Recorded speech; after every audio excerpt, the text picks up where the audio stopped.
especially growing up as a teenager under the Nazis, how complicated it was to try to do good in Nazi Germany. And there was this constant balance of trying to do not just goodness, but the most wise good thing. That's what I say to our kids, and this is something that you want to let your kids in on, especially if they have this kind of vague idea that, goodness is just a set of checking everything off. No, it's more complicated than that. That's why we have the virtue of prudence that we want our kids to develop. Prudence means not just being good, but figuring out how to best be good in a particular situation. Because I say to my kids, look, if you're good and stupid, you're not going to do anybody much good. That's a good plan, Dennis Prager actually said that. Our job is not just to be good, but also to be wise in the exercise of our goodness.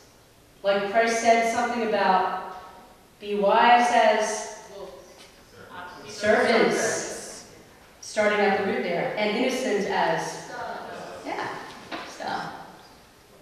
Okay, so, anyhow, like I said, this is our job in building the culture of life, is basically incarnating goodness in our lives, in our family, in the works we create, in the works that we do, and this is how we evangelize people's imaginations, by helping them to see that goodness is not just good because it's right, but it's also good for them because it stills the soul, because it's beautiful.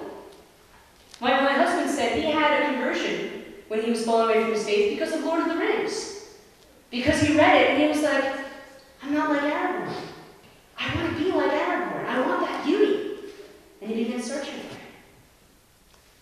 Yeah? It's powerful. It's very powerful. So, final remarks. I run Chesterton Press, and one of the reasons why is because my inspiration was G.K. Chesterton, who I hope you have all heard of. One very good solution to this problem of what I call the wimpy goodness problem is read more Chesterton. And just Chesterton inspired both Tolkien and Lewis in their portrayals of goodness, which are very vigorous and robust and masculine portrayals of goodness. That's one thing those three writers really have in common. So if you haven't checked out, for instance, Ballad of the White Horse by G.K. Chesterton, which I quote in The Shadow of the Bear, and which is on sale at our table, but Seton Homeschool carries it. So if you're going to make a Seton order, they don't have it on their table. Tell them to throw it in for you. First annotated version. Excellent illustrations. Okay. Sales pitch over. And if you want to be a writer, make sure that you write from real life. And you write from lived human experience, and you write from your journey as a Catholic. What your Catholic faith has taught you. Incorporate that in your writing. It will keep you psychologically healthy. It will keep you sane. It will make your writing beautiful. So, that's our job. Go out there, reverse this list, and have fun with it. Thank you.